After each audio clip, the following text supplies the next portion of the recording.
What's going on, everybody? We are back for Blazing Budz episode 2. We don't have a title for this one because we don't know until the very end after we find out where our conversation went. Before we get into all this, make sure you check the links below for all of our guest links, whether you can find us on social media or if the merchandise pages, if you want to be one of the first people to own a Blazing Budz t-shirt, that'll be dope.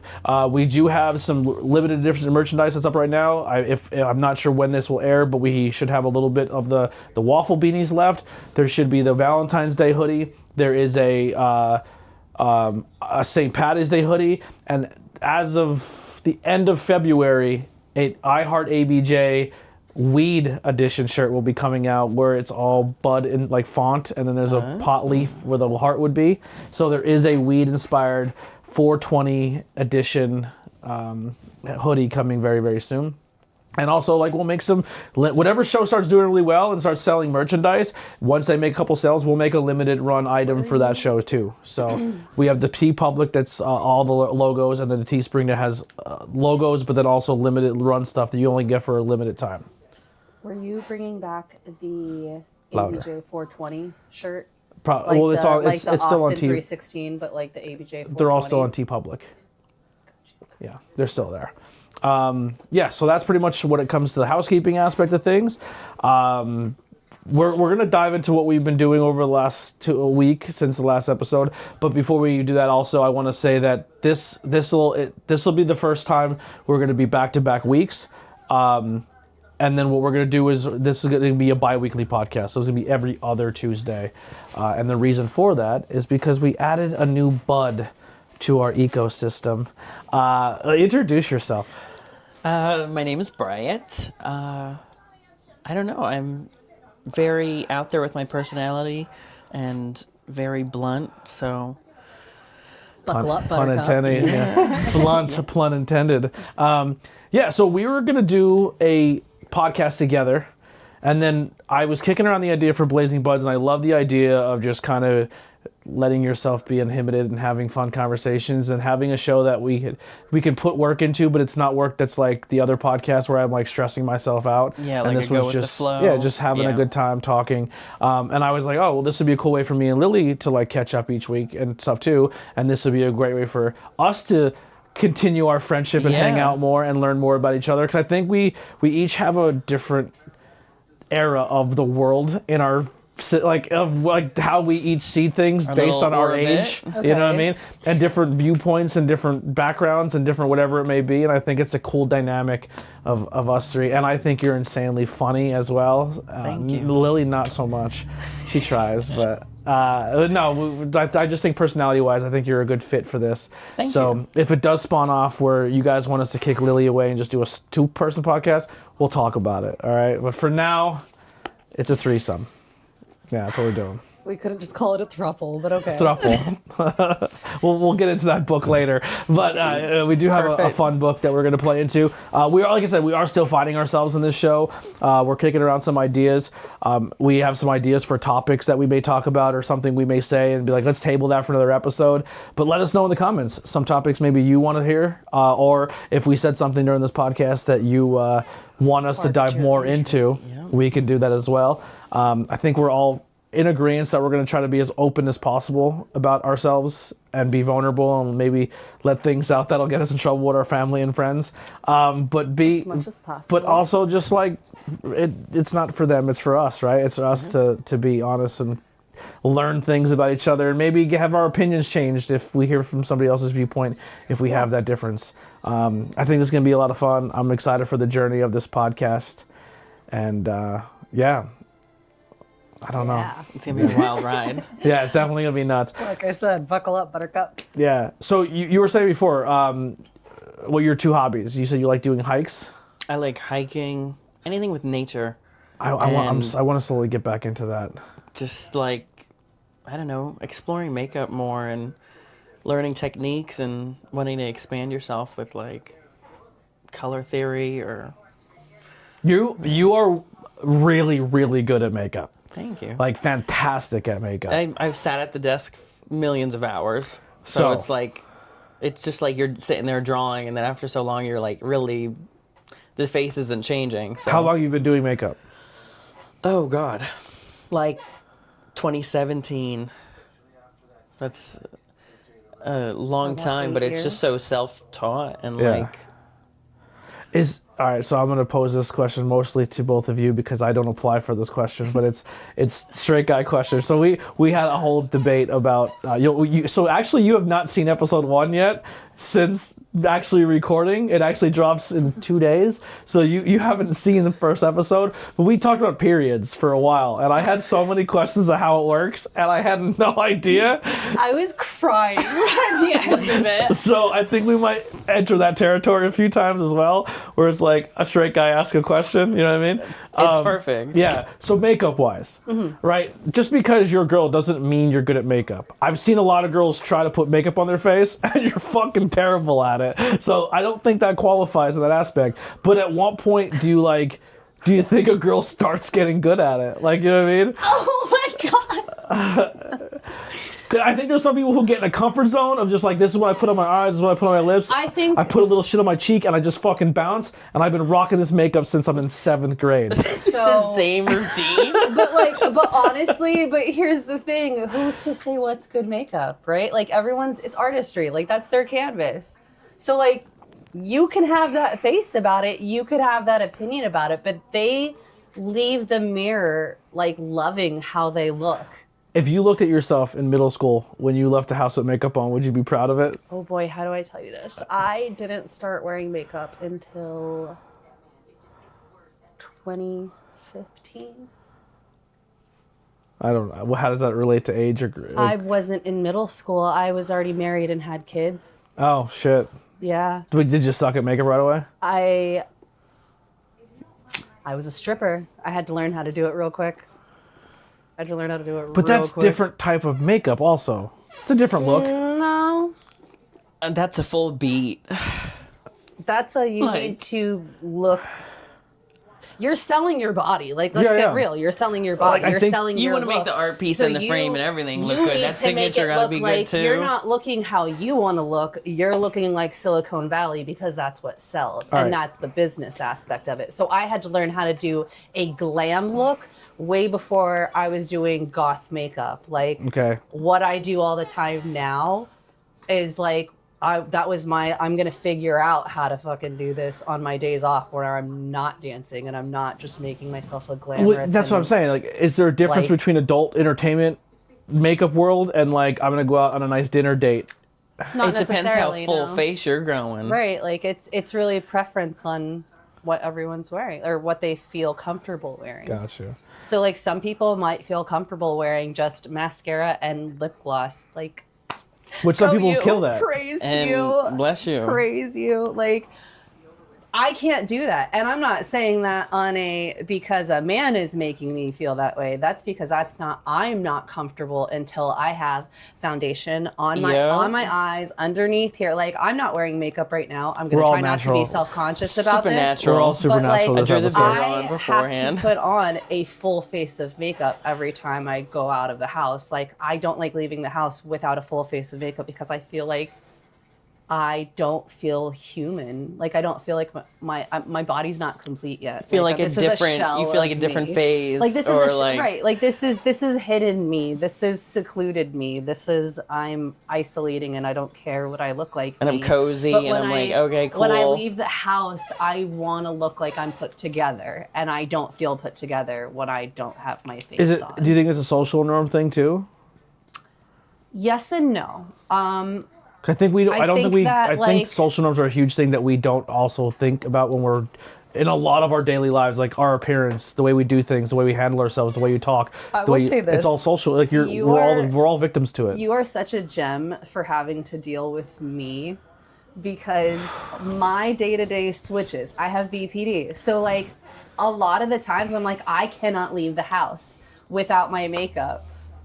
But then there comes the day when you're like, hey, babe, are you going to put your makeup on? And there's me like, what the fuck do you mean? What do I need that for? Why do I need makeup? And you're like, I wasn't saying it like that. And I'm like, you know what? No, I'm not wearing any You said it makeup. makes you feel good about yourself. Yeah, so well, I thought, not now, because now it makes me feel like it's like doing the dishes, right? Like when you feel like doing the dishes and you're getting ready to do it, and then someone comes in and goes, hey, I want you to do the dishes. You're like, fuck you. Those can fucking sit there now. Like, for days. No. Right. I'm not like, you're expecting that from me now? No. And again, God bless you, because that is not me all of the time, but it does happen on occasion. I will say that there are I do feel socially like I need to wear it sometimes, but for the most part, I wear makeup for me. Like I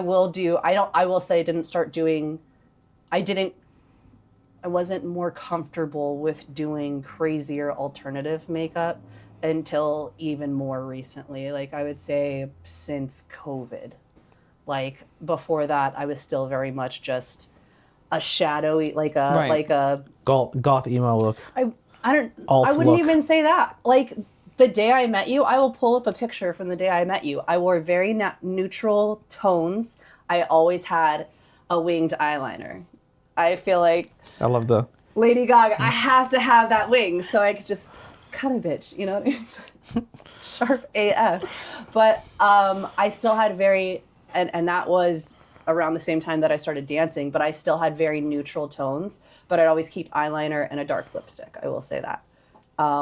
We should do an episode where we do each other's makeup. Into I want to do your makeup. I just want to put eyeliner on you so bad. We will rock, paper, scissors who does whose makeup, and then unfortunately whoever's last, I have to do your makeup, and it's gonna be terrible.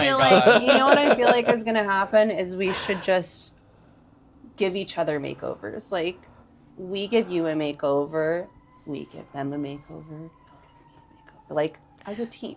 You know? No, I like my idea better. What is that called?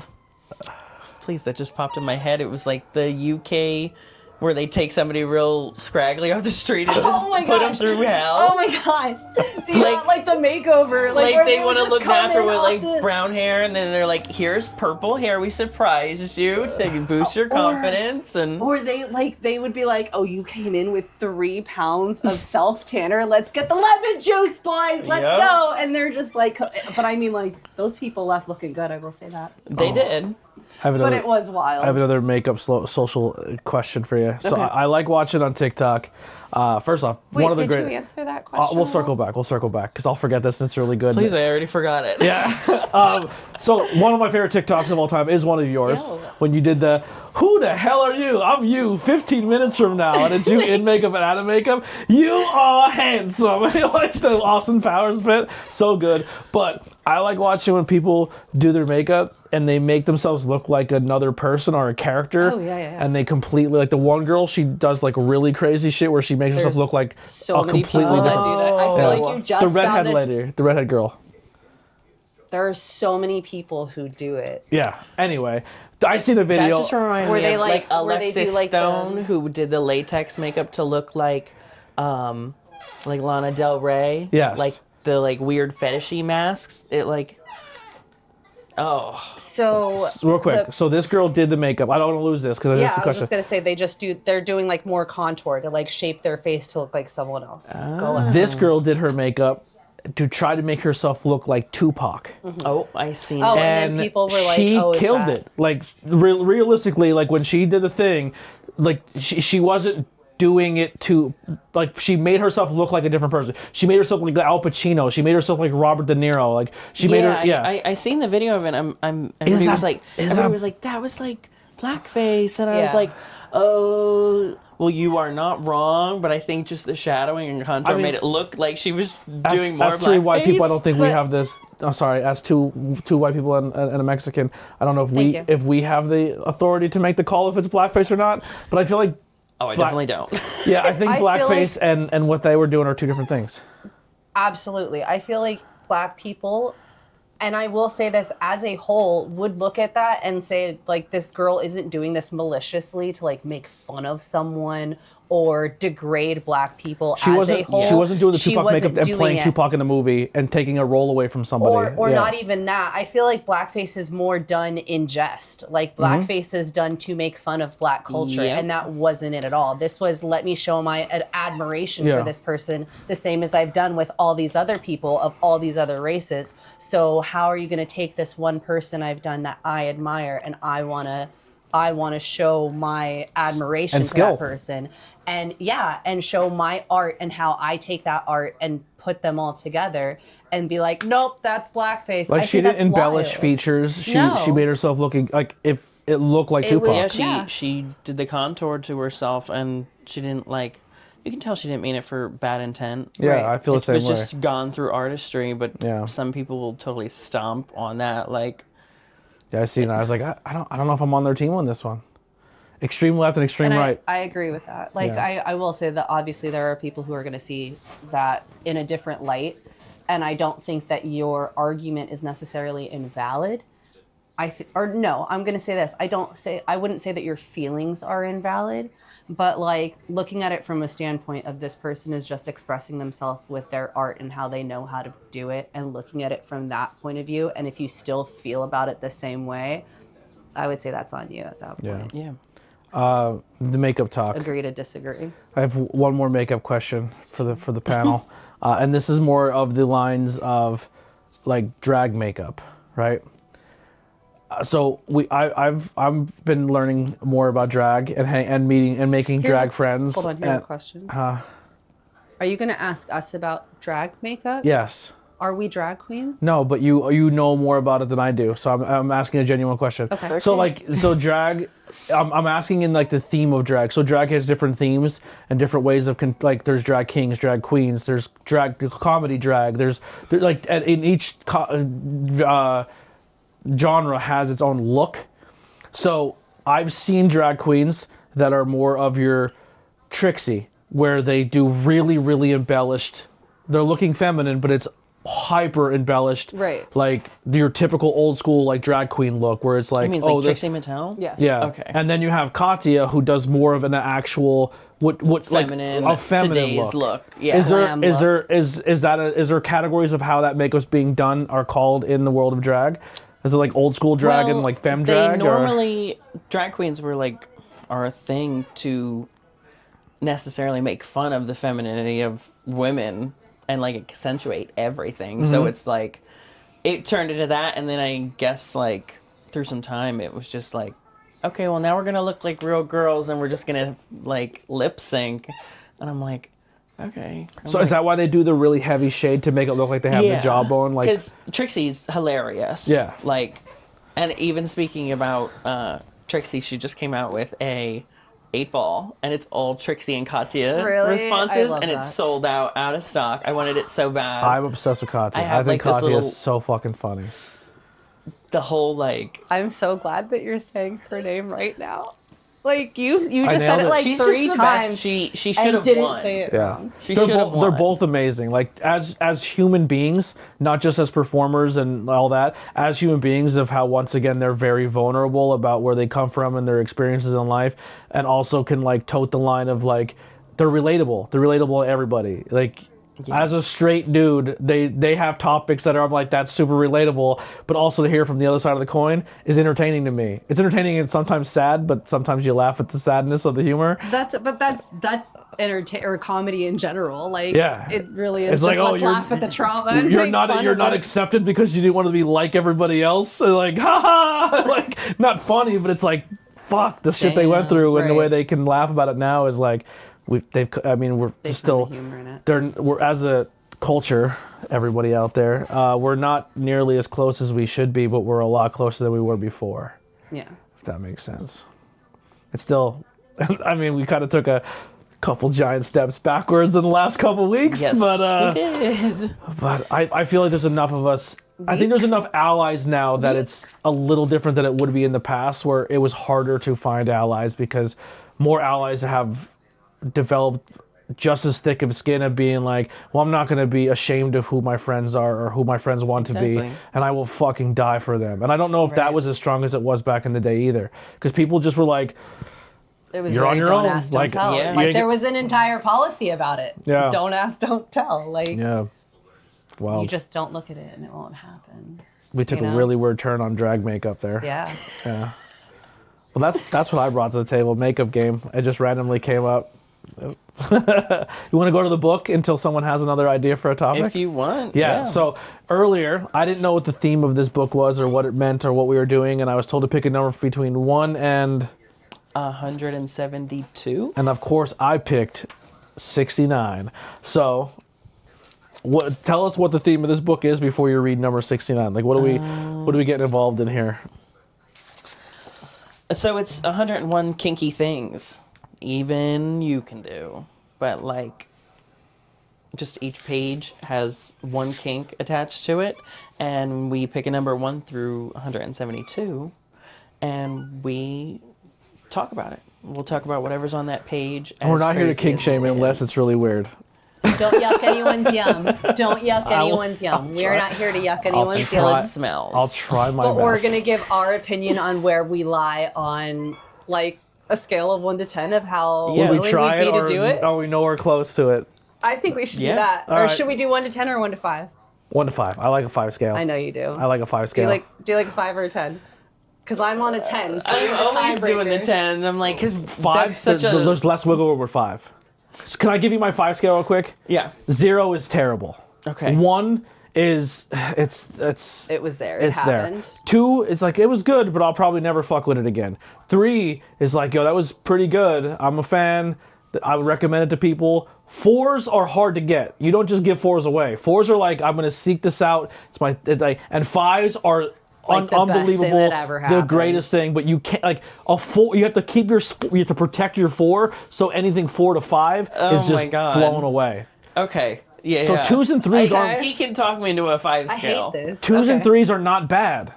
People think you get a 2 or 3 is bad. It's like, no, but because on a scale of 1 you to 10, protect that 4 so hard that 2 and 3 are your average. You know what I mean? Yeah. And you're 1 through 10, we're not even taking the 0 for that. Yeah. Like, and so 1 it's to 10, like everyone lies on 7. Like, Every cop out goes to 7, 6 or 7. And if they're trying to be generous, they throw an 8 in there. But they don't mean that fucking 8. We know people who give every match a 12. At least, like a 9 out of 10, 10 out of 10, 11 out of 10. A 5 scale, if treated with respect, is a good fucking scale. Okay, all right, 5 scale on scale of 1 to 5. Yeah. If we're gonna do this thing, I'm like, that's a 6, like. That's a. We gotta cut now. All right, let's just hope we keep our terms of service after reading this passage. All right, here we go. All right, we're on 69. 69. Public play. If a sex or kink activity can be done in private, it can also theoretically be done in public, which for some people makes it all the more thrilling. This can range from fairly low-key things, such as a dominant ordering their submissive's food and drinks at a restaurant without asking them what they want, to much riskier behavior, such as surreptitious sex in a park. I have no clue what surreptitious means. It means you're getting arrested if you get caught. But it goes, the ethics of the public play are contentious. There is always a chance that an unsuspecting stranger might catch you in the act, which for some kinksters is the hottest thing about this type of play. But of course, that stranger didn't consent to see that sort of thing, unless you're at a sex club or in other environment where seeing other people's scenes is expected. For this reason, it's best to limit your public play to subtle acts and or do it only in places that are truly secluded. If being watched or walked in on is a key part of your fantasy, you can pre-negotiate and coordinate that with the friend or partner or even an enthusiastic voyeur you meet online. I dig the way that was written.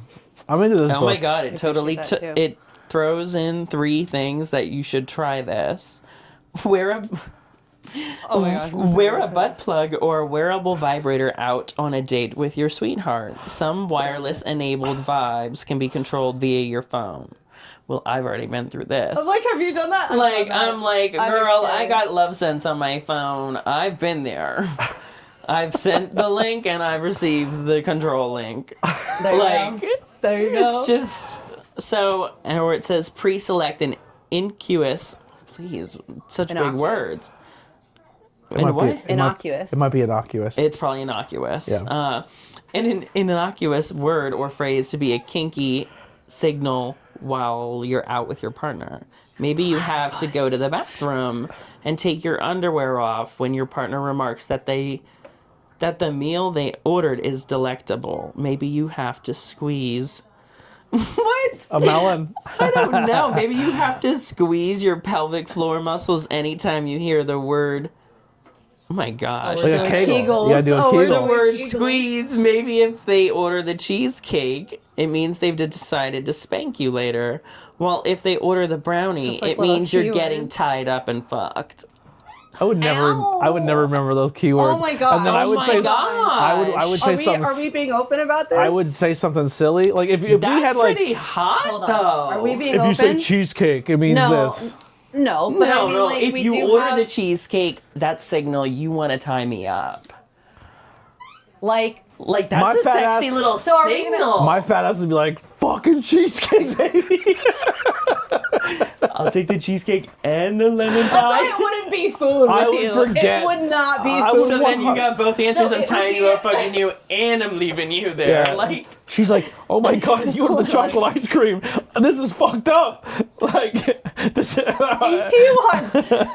I thought he said he would never do that. That's interesting. And then in the middle of it, I'm getting something I didn't want. And I'm like, what? And you're like, that's not a chocolate ice cream. You ate the rocky road. I thought this is what you came for. They only had 3 dessert options.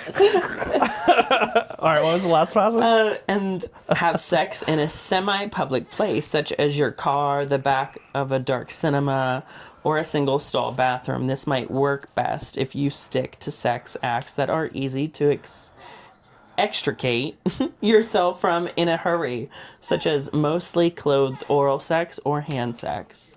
Little handies. You know what they used to... Not used to do, they probably still do it. Some people on Grindr love to have, like, socks on that say, like, they'll write on their socks, I suck dick. And then they'll slide their fucking ankle over to the next stall and hope the guy's like, all right, like, Great let's sock. go, let's do it. So my old roommate told me about this. Because you can scrunch them That, like, down you could and you put it can't in see just- it. And then when Little you're in the sock bathroom, you can... messages. Yes. Yeah. I want to. I'm It's just like saying. signal. It's like doing bandana I'm coloring just saying. when you're we with, can like, make socks for merch. leather Oh play. my gosh, stop it. We can make Blazing Buds socks. And if someone Flip sees it you, inside out. I suck cock. I mean, if you want to flip it inside out and market it for us, great. what the fuck? But if you see someone with Blazing Bud socks, Wait. you got to smoke with them. So how about this? If you order them through me, I'll do the vinyl on the inside too. So you The got a crazy hidden part, message. what if you just had I love a BJ socks? And then that was still a signaling. Boom! I heart ABJ You do socks. have those Yeah. socks, don't you? No, not in I sock. thought you have them in socks. No, It's like you'd be doing the stanky leg in the bathroom stall. Like, did you read my sock? I listen to that podcast too. Like, no, I wanted to say. I was there for a different reason. You know Anthony. Oh shit. Oh, that's the best new merch. I cannot wait. Oh my goodness. Please. I swear to God, I thought you had socks though. No. I could have sworn you did. He will now. My I bad. have Billy Trey socks. I have socks with Billy's face on my them. God, I Not like forgot physically about that. have them. I mean, I thought you have them on your website. I thought you have socks that. I might have it, and I don't know if I don't think I I pick them thought you all up. used to, but I did. I used to, yeah, but I didn't Yeah. know there was a whole Grindr. That's a whole nother topic. I've learned so much about Grindr. Oh my God. It is like it's like a baseball card, like the old school baseball cards. Sorry, this is where the straight guy kicks in, but like I'm old gay. I baseball don't know cards. sports. I'm lost already. yeah, this old school baseball card will like tell you where they went to college, their height, their weight, a little my bio God. about them. Like Grindr's like Last HIV Oh, you were- test. Yeah. They were everything. 75 feet away. yeah, and like they show everything. It's not like a MySpace profile. Oh, they show you down there before they show you your face. Yeah. The face is the scale of the dick pic to Yeah. straight people. Yeah, and then like beehole pics. Yeah, everything. It's crazy. Here you're super cute. Here's my hole. And I'm like, it's gross. I was like, thanks for letting me know ahead of time, though. We knew we met someone who was, we had a whole a whole grinder conversation with this person, and they were so mad that they had to delete their grinder for a relationship, and they were so mad that they got rid of it. And I don't want to say the whole thing because it's just wild that was said, but like, they were so upset because there was photos on there they can never ever get back that they really liked because they're no longer with us. They were like people who are not, but like they were upset because they lost like archives and archives and archives of photos from people from like 10 years long. Like it was like their fucking Rolodex. Please. So it was also in a way, it was like, that's kind of dope, but then also like very sad that like there's some people who not there for other reasons. That's kind of sad too, but like in remembrance is like they had a great they had a great they had a great two, you know what I mean? Man, yo, why would you? So I might have one of those. What? A grinder? No. A Rolodex. I might have a picture of someone's dick who is no longer with us. Oh my God, I've been in this. Wait, I completely jumped right over. The topic went right over my head. But oh my God, yeah, I flirted with the guy from Mimi for like 3 years, and we were like, finally, like, got a car, and we were gonna talk, and then the next month he died, and I was like, fuck, I just wasted 3 years talking to you from the side, like. And now I'm just like, oh, I remember when they were with us, and oh, there's their dick in the messages. It's so wild. It's so different from any other dating site. Like I was genuinely impressed by it. And then I seen it in action. Like we were out somewhere, and we got there before everybody else. And the bartender, I was like, he's definitely gay, right? And she's like, I think so. And then a friend came, and they're like, oh my God, that bartender I just talked to on Grindr 15 minutes ago. Like, and I was like, what? And they're like, yeah, it's like it's super hyper focused to where you are. Yeah. Which I guess makes a lot of sense. I mean, because you can zoom in as far as you want. I mean, when I had to catch cheating left and right, I was like, let's type in his address and zoom into the house. Do we have to bleep that? No, you don't. I didn't know the name.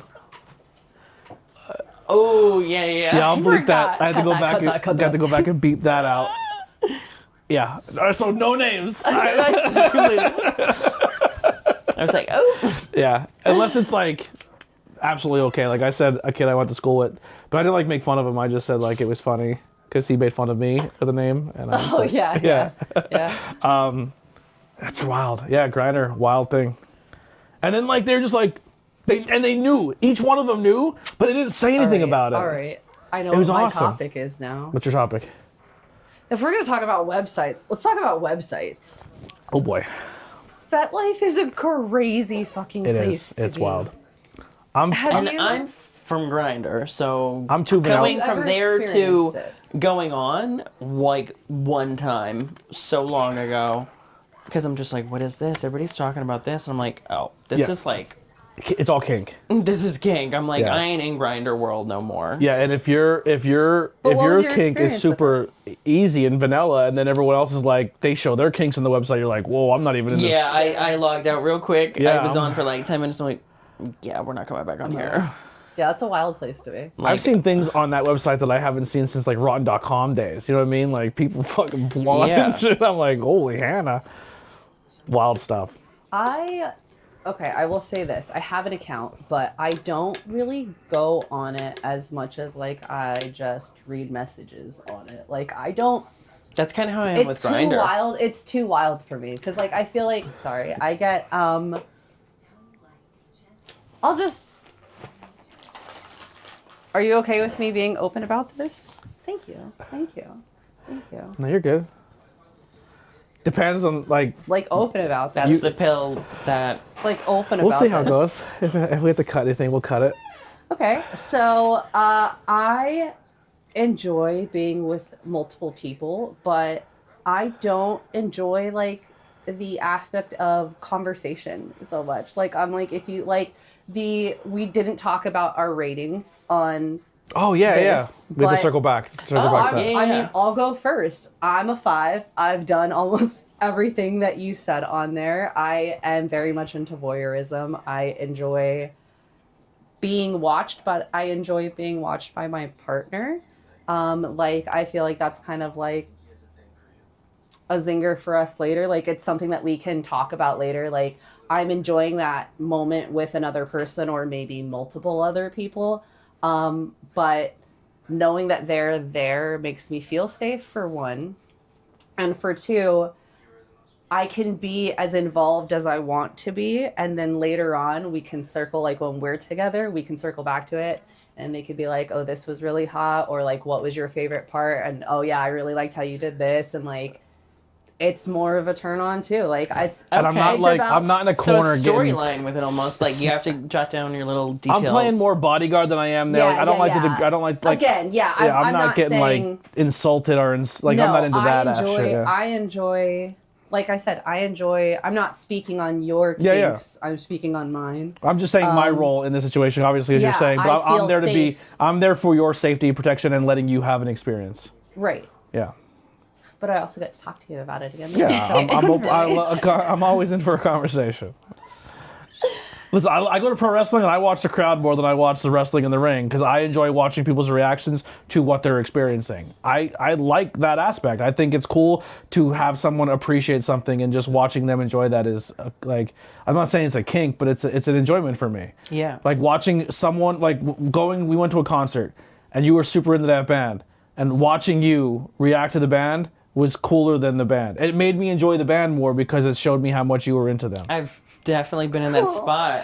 When I was with some guy, our first date was Korn. We went to go see Korn. Oh, I went to see them a few years ago. I was I was so like in awe that I have more pictures of them smiling up at the Glow than I do of Korn. Like, I loved every vibe with it, and I don't know, their performance is great. Yeah. Like, flame shooting, the glow in his eyes, and he's just smiling like super happy and drunk. Woodstock 99 or 98 footage when Korn hits the stage and you see the sound waves going through the crowd. Oh, if you can't tell me Korn wasn't fucking dope at one point in time. Like, they fucking had the world in their hand. And Jonathan was so ahead of his time of like talking about assault that he went through and being like, went through horrible dark things, and like for a dude in 98 to say that he was raped and molested as a young man, as a kid, and like put that in his art, and people just accepted it. They're like, okay, we didn't talk about it, we jammed to it, but it wasn't a conversation. But now that as we got older, we're like, oh, fucking Jonathan was pouring his fucking heart. He was ahead of his time when it come to fucking being open and honest about his stuff. Like, probably a reason why he probably didn't hurt himself or do something crazier, because that takes a lot of fucking power to put stuff out there in the open like that. Yeah. It's wild. Weird backtrack. I'm also in the 4 or 5 category for that. But I do, so when it goes back to like the voyeurism aspect, I'm the idea of like public is cool, but also I'm in the boat where like if someone didn't consent to seeing something, I'm not fully on board of like, you're not going to catch me doing it in a car, because like, what if the chances are a fucking kid walks by or like something. Time out. Like, I didn't think of the kid. Yeah, I want to be a part of that. Time out. Let's be honest. You and I have not tried anything in a car. Yeah, we have, but the whole I didn't enjoy it in the aspect as much as I thought it would, and the reason we kind of stopped or didn't do it is because I was like, I was getting paranoid too. Like, yeah, it was more of a paranoia than it was an enjoyment. It was because I was like, well, what if something like I'm the consent thing. Like, if people didn't ask for that, I'm not going to subject them to it.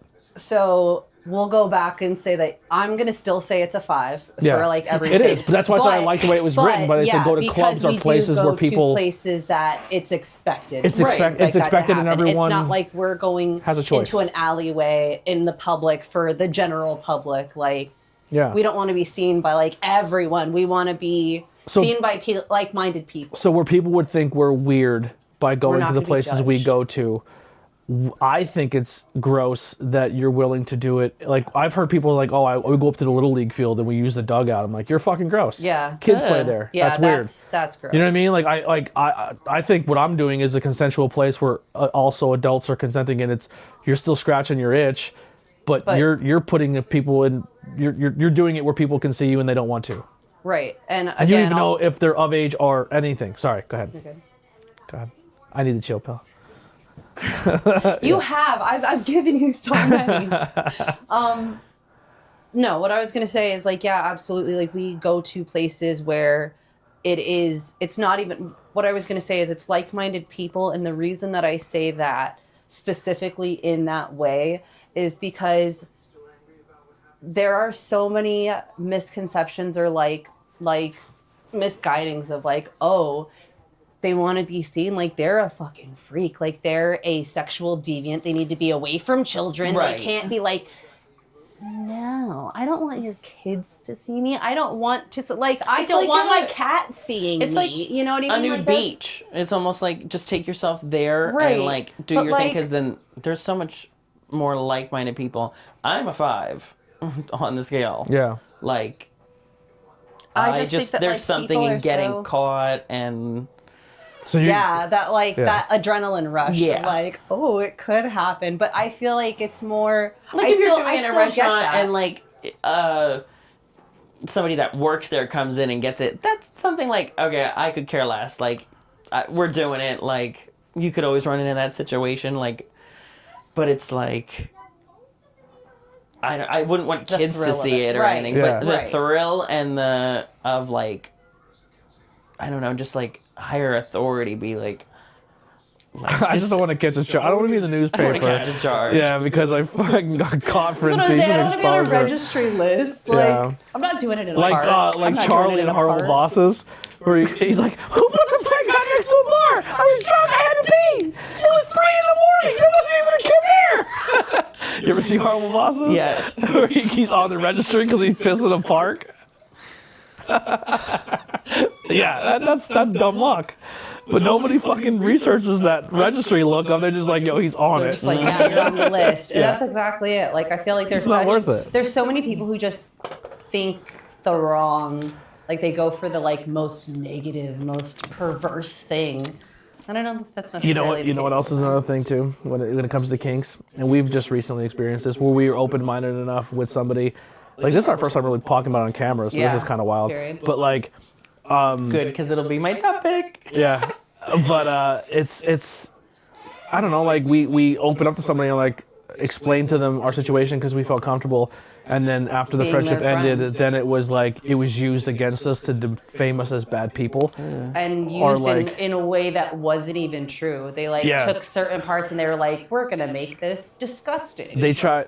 Listen, I don't. If people almost like a blackmail. Not really black. Like, I was called gay during it. Like, they took stories that were not true and added things to it that I did that it wasn't. I'm not judging. It's not like it's a whole, like, if you're into that, it's awesome, but that's just not who I am. Ignorant to do to you. Yeah, and essentially it's like, are you hurting me? Or are you portraying your own homophobia? Because if you think it's that terrible that that someone did that and you're using to insult them, you're projecting that you're homophobic. Mm-hmm. It's not, oh, that person is gay. It's like, no, you're being, the fact that you're making it a negative connotation is more of a you problem than it's anybody else's problem.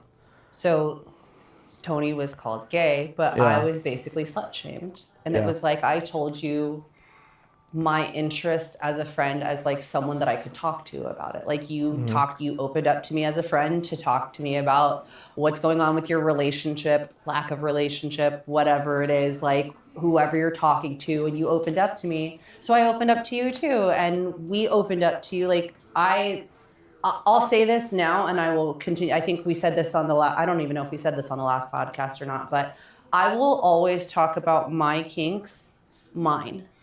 I won't talk about his kinks. Those are his to talk about. Right. Like, 100%. I will say, this is what I'm into. This is what I enjoy. I enjoy this aspect of doing things. I enjoy this. Or if I say we, it's when he's sitting right next to me. I'm not going to talk about someone's personal things without them being present. Exactly. So I had opened up to him about things about me, about things that I like. And then after the friendship was over, like he said, like he was told that he was saying that he was into homophobic things. Or not homophobic. Gay. Gay things. He was getting it in the butt and he was this, that, and whatever. And it was like, that was never said. Cock was I was called that. And I was like, I'm there, it's not, not fully my kink, but I'm there for their safety, and they're like, there's things that they're into that I'm not at all. But if they want to explore it, we're open enough that they're allowed to. And if I have to be there, I'm there for them and their protection. And if they have a mental needed break, like I'm there to be like, oh, cool, stop. Yeah, and you've been there, like that's happened before. Yeah. I've been like, we got to stop, and like I wasn't really. When I do get into a moment where I get a little anxious, sometimes I go completely nonverbal. Oh, yeah. And so, I'm aware of those signs. I'm sitting there kind of starting to hyperventilate, and he's like, okay, everyone just back up, get the fuck away from her. Let's exit the room, and you calm down and whatever. But exactly. Yeah, I'm not there to get insulted, or that I'm that's you know what I mean. It's more or less. It's not for everyone to watch him and humiliate him I'm or there. anything I'm more there for your safety and protection. And, right. I'm not super there's other things that you're into that I'm not, or that you want to try that I'm not gonna even. But if I'm gonna be there to make sure you're good, then I'll be there to make sure you're good. Right. But it's. Well, I don't. I think it really comes down to just people judging and then trying to use it to hurt you later or diminish your character. At least be there for your partner. While, Right. So the friendship ended, and lies were told about you, but I feel like mine wasn't. I don't know if it was so much a lie, but it was basically I was just turned into a slut about it. It was how could she? How could she be like this? And it was I told you all of that in confidence. Almost like you're lesser than a person. You're not. Right. This is what I'm into. Some people are into guys. Some people are into girls. Some people are into both. Some people are into neither. Some people are into multiple people. Yeah. And that's okay. Yep. And I know this is a topic that we were going to dive into. You finished up. Go ahead. I'm sorry. I'm still just kind of frustrated about it because that is something that happened within the last week. Yeah, we didn't really talk about what happened in the past week. We didn't dive into that. We'll finally find this. We don't really have to talk. Well, this week was more of an intro for you. That's why we didn't really do what we talked about. Because that is something that is a reason why we haven't really talked about this on screen, is because that is one of my big insecurities. Is I also feel like talking about it takes the power away from them too. Right. And I agree with that. And that's why I feel like I agreed to be more open about this. But especially because I do have kids and I have 2 daughters. I want them to be open. If somebody takes this and shows your kids, they're fucking dirtballs. And I agree with that. I think that's a scumbag move if you were to do that. But at the same time, this is not stuff that is going to be a secret from my kids forever. When they are old enough to ask me about these things, my daughter, my oldest daughter is aware that I'm pansexual. She's seen the flag in my room, and now she went to school and she found these little stickers that were frogs that had pink, yellow, blue stripes, and she's like, "Look, Mommy, I got this for you." She doesn't fully understand what pansexual means. Right. She doesn't need to. But she's also in a household where there is. There's a group people, of lesbians that live in there. There's people of the community in her household. Exactly. Yeah. But I'm always going to be open with my kids if they ask for it. I'm not going to outright tell my kids details. I and like shit. taking multiple cocks. That's not something I'm going to tell my kids, But at the same time, I said I'm going to be open. I've been open in saying that I was a dancer. I started dancing in 2015, that's again not something that my kids, I'm gonna be honest, my kids have a really, really good memory, and I'm kind of nervous about that because they have a really kids good memory, and I'm anything. I had a stripper pole in my living room until I moved to Texas a year in 2019. So but I would always take it down before they came over. But I'm what if I but stripper poles are used for workouts now. True, but regardless, this isn't stuff that I wouldn't tell my kids about. But I'm gonna tell them when I feel like they're old enough to hear. And there's definitely a level of detail that they don't need to know. Right. But it's just but I don't know. It's different if they come to you, right. But I'm not gonna go for my it. Hey, sit down. Yo, come in here. I know you're playing your game. Sit down. Mom wants to tell you some shit. I'm not going to sit here and talk to my 10 and 11-year-old kid about this stuff. Absolutely not. I tried to have a talk conversation. To my 17, 18-year-old kid, 18, All right, 19-year-old what's like the kid. worst Okay, thing maybe. you've told your like mom in like relation to this? Like, So I don't talk to my family. yeah, my mom's seen that I put polyamory on my Facebook, on my social media, because it was really a lot for me to like open up and say that that's the lifestyle. I was leaning more towards like dirty. Like, how open are you with your mom? It's my mom asks too many fucking questions sometimes to the point where I get frustrated, and then I tell her the truth, and she's like, "Don't ask so many fucking questions if you don't want the answer." Okay, I've been in that situation before, but like, my mom's no, super dope. My mom is fucking weird, and I love her, and she fucking drives me crazy. But when push comes to shove, I can be pretty open and honest with my mom, and she may not understand it at first. She may hate it at first. She may not understand it, but she will actively try to, and she'll try to keep an open mind. And she will like, there's issues of when I dated other races growing up, and I'm not saying my mom's prejudiced, but my mom was more of the mindset of like biracial children get made fun of a lot, and because her growing up dealt with that more. I said, Mom, that's not really a thing in our generation anymore. You don't get picked on for being biracial anymore. It's so common. And when she's like, oh, okay, I wasn't aware of that. So like, my mom comes from a very closed-minded fucking family of like, you know what I mean? Like, first time she's still learning about like transgender and pronouns and they them. It's hard. It's hard for the people that are trans. But she's not someone who's opposed to it or hates people for it. She actually has been seeking it out and wanting to learn more about it. And I was like, it's a big step for her. So proud of her. But real quick, I said something earlier about your kids, and it was in the context of you telling other things, and I wanted to clear it up. I said I was saying I had a conversation with them. And it's not about sex. Exactly, and that's why I wanted to fucking revert that so it didn't fucking get. I asked them it was like thank God we've been waiting. I don't know how to navigate the children thing. I mean, you've known me for a while. I was someone who never wanted children. I didn't it was never like, when people thought, there's two things that if you saw me, it's like, I would never be split up from the partner I was with, and we would never have kids. Like, that was the two things that were dead set lock in. And both of them are way out the window now. But I just like, when people ask, obviously I'm not a stepdad because I'm a boyfriend, right? So I don't want to put titles on things that don't need to have titles, and I don't want to confuse people, and I also don't want to take possession over something that I didn't create or I haven't been around long enough to put possession on. But I also don't want to make them feel like I don't care about them, and I'm very careful with my verbiage that I don't want to hurt their feelings, like that mom's new boyfriend doesn't like me. But I had to like have a conversation. It's like, if we're at a wrestling show and someone goes, "Are they your kids?" and I'm like, no, they're Lily's. Like, I'm not deflecting saying I don't like them, they're not my kids. I just don't know how to answer that. And I asked them, like, well, what do you guys want to be called? Like, what? Like, how do you want that? And Elena still, like, didn't give an answer. She doesn't really know how she approached, and which is fine. I said, you don't have to give me an answer this second, but when you find something you're comfortable with, please tell me, so I don't make you feel lesser than. Right. Because I still care about yous, and, like, I'll do anything for you. Like, I love your mom, so I'm gonna, you're an extension of her, so you're part of that. But like, we're family. Yeah, we they're do family. Consider each other family. Yeah, like, I don't like. I'm gonna be honest, I don't say like I love you to them or like I love them, because it's still like.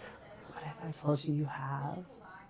Did I? You have. Not this past time, but I think like a few times ago when they were going to bed, you're like, "Good night, girls, love you."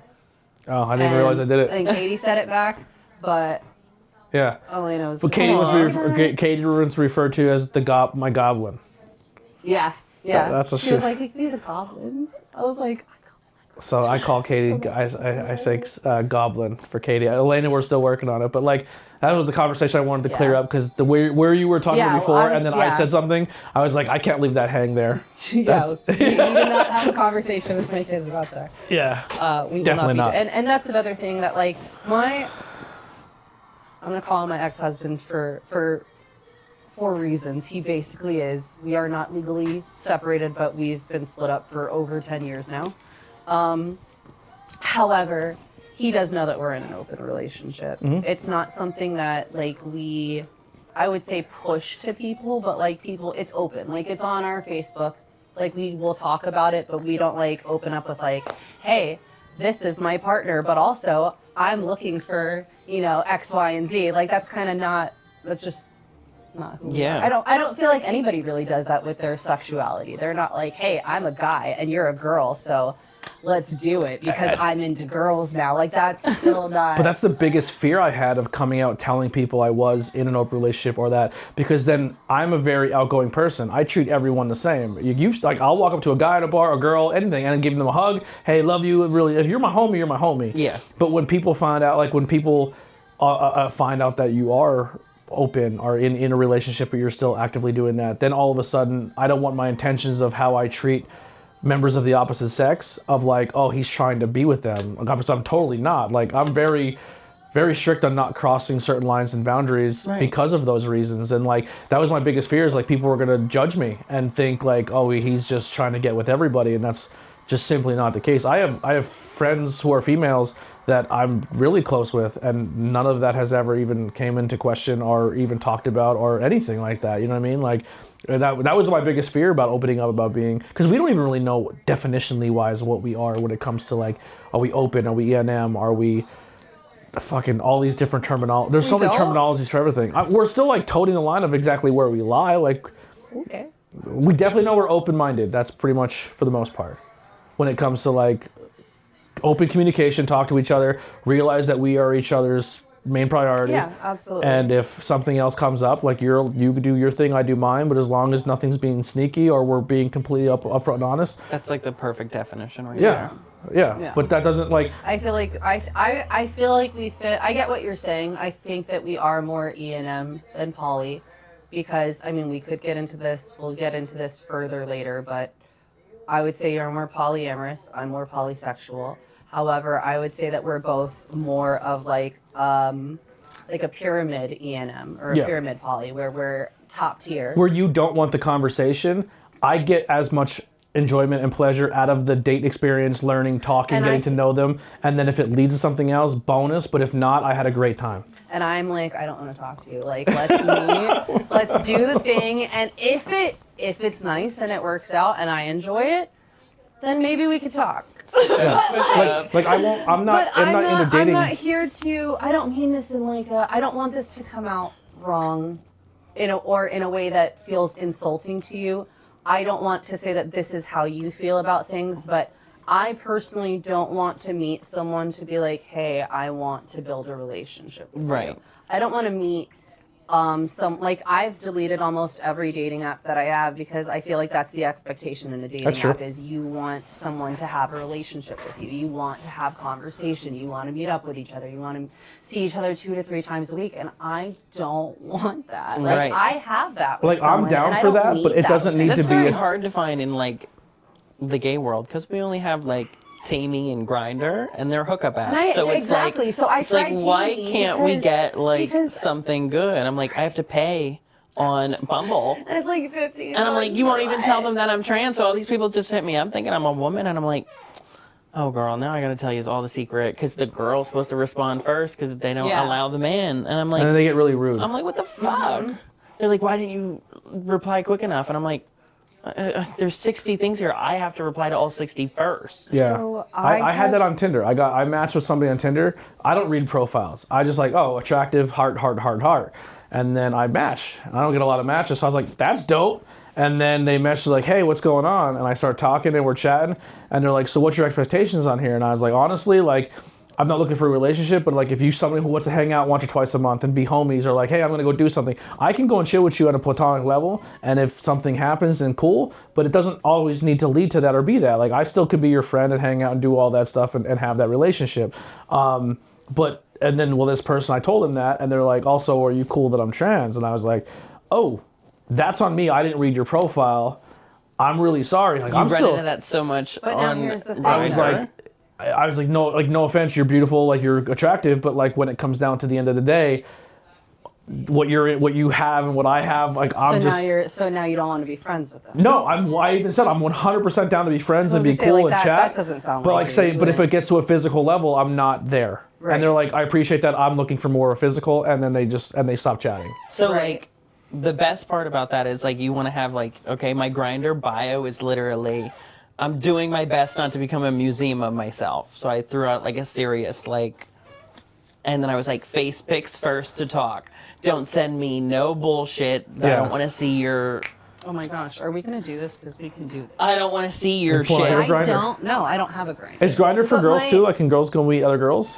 Or is it more a guy I've thing? seen that lately. Yeah? Which I'm like, I'm kind of sexist because I'm like, get the fuck So Yeah, Grindr's more of a guy I'm like, thing, right? we More got of two like a guy apps, girl, thing. and the other one, But so like... that's what I was going to say. I've tried using Taney for looking for a female partner, and I cannot find one It's that's like, hard. oh yeah, no, you like dudes too. That's gross. And it's like, but I want to Right. like you and him, and they're like, lesbians are nothing, and I'm like, that sucks. Yeah, but also, just real quick too, we're also not actively just trying to like find a girl for me with you as well. Like, you can go I like. didn't say anything about you. I Well, you me. said for me and him. No, I said, what is the problem with me liking you Oh, and my bad. him? I misread that. Because I think it's weird when I did not say I was when finding a when it's girlfriend for always you. I like, said I was looking for I'm gonna go a female use my partner girlfriend to for be a me. pawn to go get me another girl. I think that's weird as shit. I didn't say that. I don't like That's that. not at all. I was not Yeah. insinuating that at all. No, I just that's my insecurities pleading through of like how because we've also been in the lifestyle long enough that we see the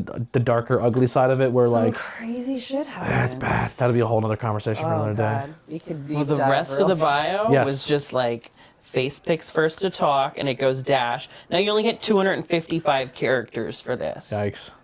So I can only have like 4 sentences. That screams hookup. So I put sunglasses don't count because if I want to see your face, I want to see like you're not gonna fuck me with sunglasses on, and if you are, then you're pitbull. Like, Yeah. and then it was like don't send NSFW just randomly. I said don't tap me because on Grindr you can tap people. Like poking on Facebook. Yeah. And it says that. And I literally put, don't tap me. It's the equivalent of poking me on Facebook. I won't reply. I don't want your Snapchat. I am not 17. Like, if I'm I found a killing meme on the other day Snapchat. and it says, it's a knight holding the princess, and it's like me with the guy who doesn't have Snapchat. And I was like, yes. I'm like, snaps for pics and get the fuck out. Or promoting your podcast. Thank you, Yeah. 71,000 people who watch podcast clips on Snapchat. I So appreciate you. I'm gonna go to Fucking my. I only killing on have like Snapchat. one account that I keep up with, which I don't even have the app for on my phone, which is. Are you reading your depressing as bio? fuck. But I am gonna read. I'm gonna read part of my bio because it's very similar to what yours is. Because like again, just because I'm into multiple people does not mean I don't have fucking standards. Well, the beginning of mine, when it said the Mona Lisa thing, it was like, oh, no. It says, I am doing my best to not become a museum of myself. I stole that from some deep fucking, like, Instagram quote, not even realizing what it really means. And I'm sitting here and everybody's like, yeah, what does that mean? And I'm like, people are asking this on Grindr as your first response? And I'm like, I don't know. And then later on, I was like, oh my God, it means, like, I don't want to sit here and just keep taking pictures of myself. Yeah. And I'm like, wow, that's deeper as I could fucking put on my bio. Mine says, if you don't I expect changed too much from me, you might not be let down. That's a great quote. I have to update mine so bad. I want that tattooed. So my messages are open to everyone. You're more likely to get a response from me if you send me a pic of what you look like first, not just your dick. And then it goes on to more things, but that's like a little more in depth. Yeah. I Which think we're not it's gonna- we're not so gonna dip into much just yet. sexier if a guy talks normal. Like, don't be sexual off bat because I get I'm ghosted. getting I get hornier ghosted. and hornier the more you're talking about, you went to college. Yeah, I get ghosted after a day for doing that. forestry. Like, Yeah, I get ghosted can't- immediately. If I don't make the move faster, like too fast, and I just like genuinely try to get to know them via that, I get ghosted. But you also don't. wait, you get ghosted for what? Like if I match with somebody on Tinder, I'll like genuinely. I don't immediately go to like I'm looking for hookups or that. I'm just like, hey, I really didn't get to know you. I'm a conversationalist, and because I don't jump in right away, I think they just ghost me or next me That's wild. or unmatch. Yeah. Well, the partner that I'm seeing now, they were explaining that like dating apps are so rigged against men, and I'm like, God, it really is, because like I'm a girl and I'm lazy and I don't want to reply to all of these first. Why has it got to be some sexist type of little thing? I'm like, I'm paying you $15 through the app store. for me to do all the damn work. I feel like Yeah. I should be getting paid $15. Yeah, it's wild. And then when you do copy and paste, like I had Tinder, I'm copy and pasting, hey, hope your day's going well. What are you up to? And I'll do. And I'm like, then it popped up spam and it device banned me because they were like, oh, you did spam too many times. I'm like, well, you have me talking to all these fucking people left and right. I don't have time for this. I'm like, I wish I had. I'm at the I wish I had aluminum that plant problem. guiding metal down, and I'm like, fuck, I can't get back to Tony unless I say hi. Like, I'm like, fuck. Not this Tony. Not this. That's Facebook Messenger.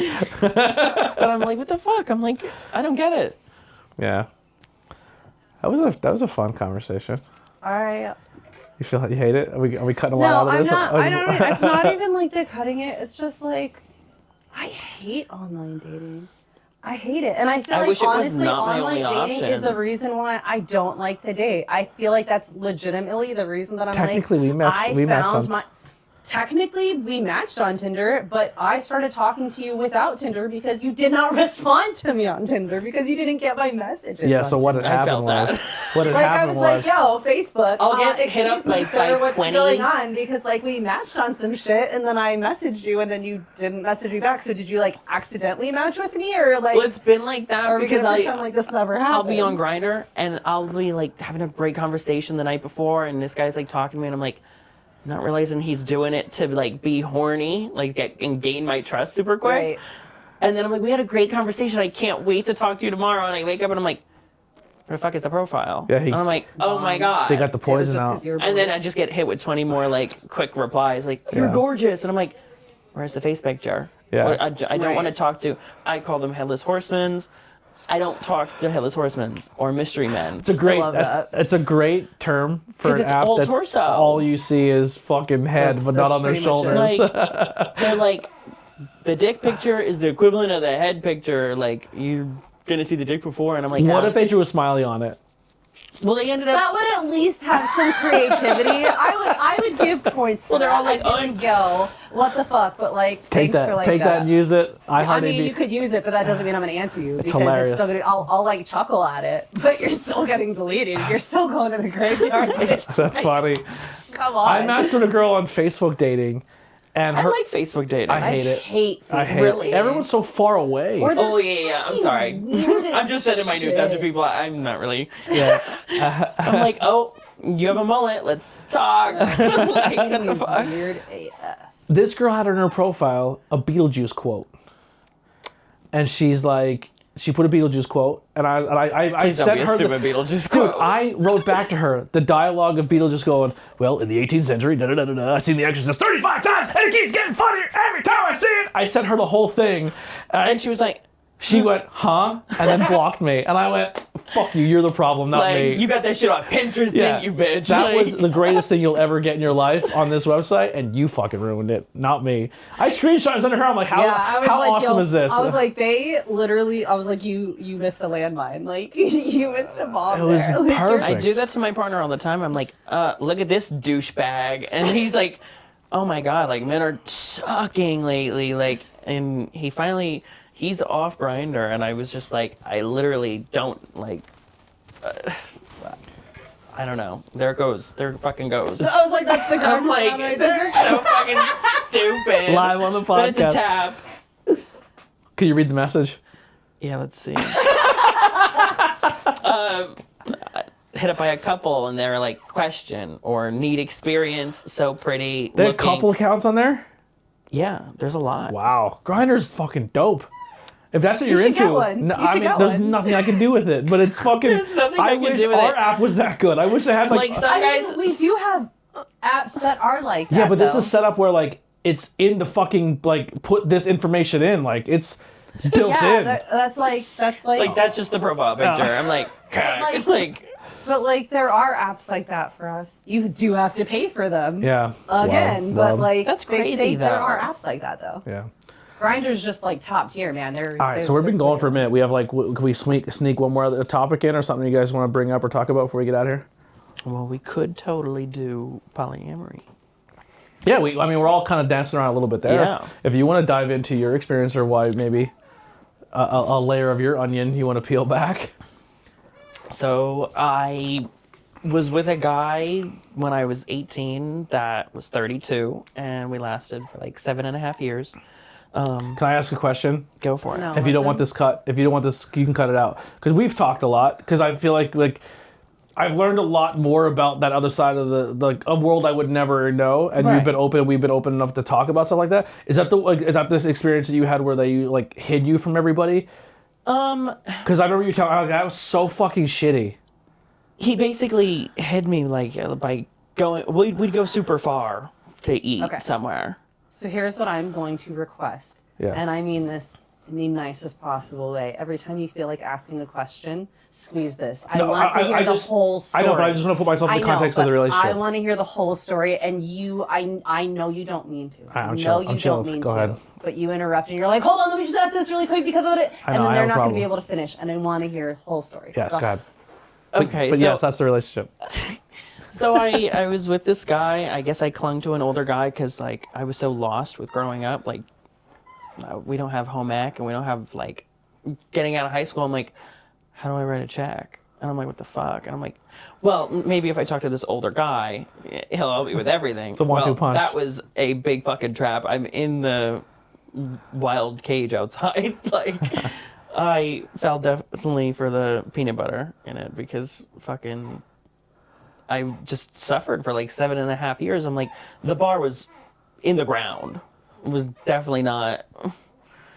It was just super shitty, but it ended up being like, I'm going to take you real far and we'll do that instead of like close to home. And I'm like, why can't we just go get a cheesesteak from down the street? Like, why is it always like this big drawn out thing?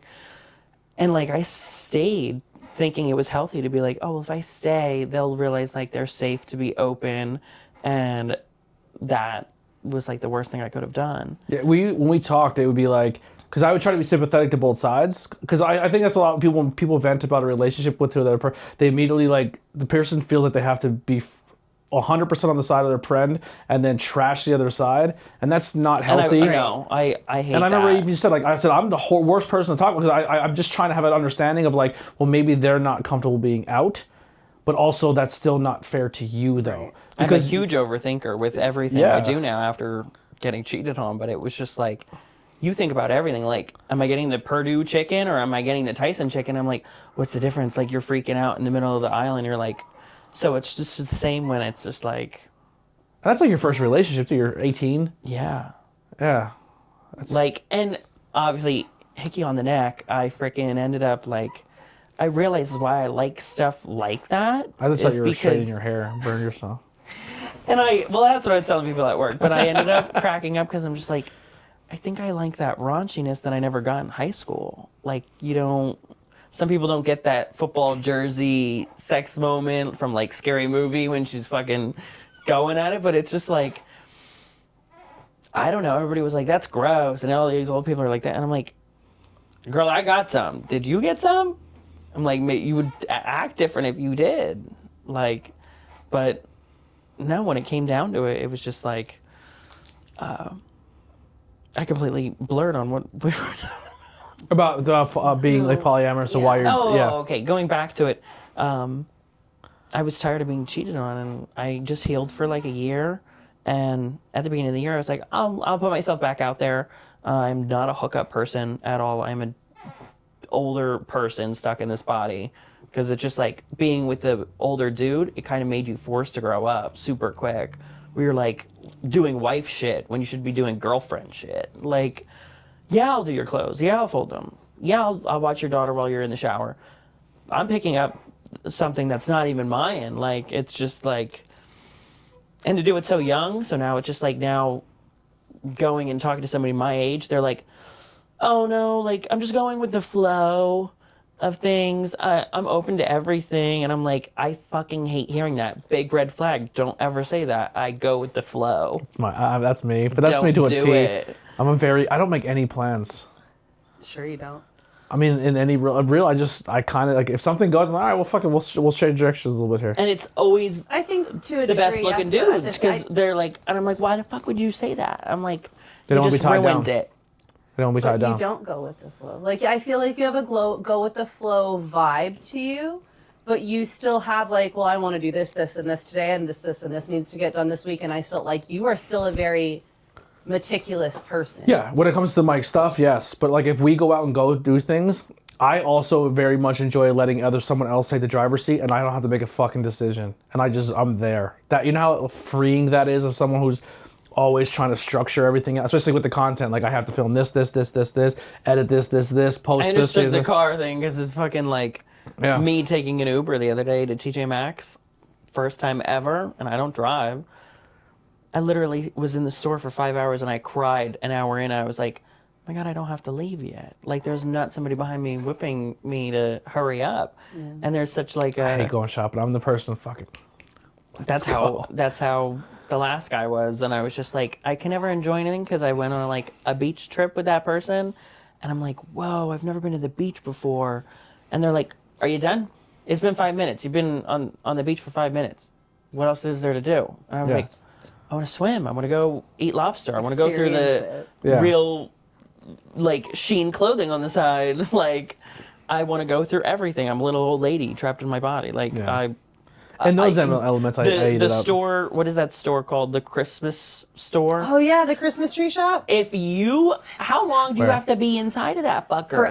I could spend an entire day. Where's the store? It's right next to where we go to the movie theaters, the shops at Montage. Oh my gosh, I'm waiting. Growing up and you see them in the outlets. I think they're closed now, though. I'm pretty sure, but I literally, every time I would go for like school shopping and I'm like feeling like that little feminine in my head, I was like, I can't wait to be an old lady and go through that fucking store. Like, that old store that only old people are going to be like, I love Christmas. Like, it's straight up it's like a Big Lots, but it's huge. Yeah. Like, it's just like everything for dirt. Oh my God, and everything's glass when you're walking in and you're like, okay, like, oh my God. If I look in the wrong section, everything's just going to fall over like a hole in a china shop. Like, have you ever been with someone that breaks something in a store like that? I've always been the person breaking stuff in the store.